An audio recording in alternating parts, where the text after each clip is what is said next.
Served on the illustrious and HMS Ark Royal in various roles before becoming a fast jet test squadron pilot at Kinetic in Boston Down.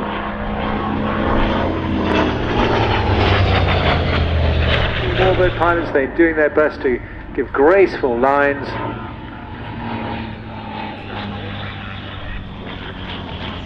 I can assure you, whenever there is an issue, he knows his aircraft incredibly well.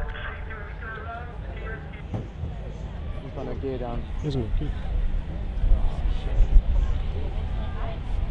Get your wheels down. Oh, Jesus Christ.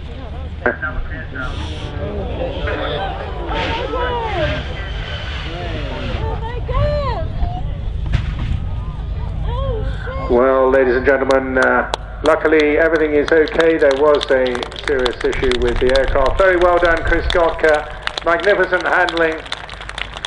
Superb stuff indeed, very well done.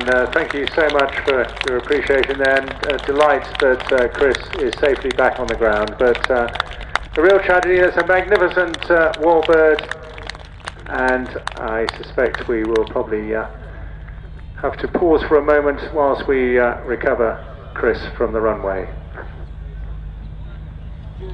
The technicians that have put many hours into keeping this venerable beast in the air. Clearly precautionary activity being undertaken now by the fire service just to ensure that there's no further damage or danger to anybody on the airfield. And we'll just pause for a few moments now while we just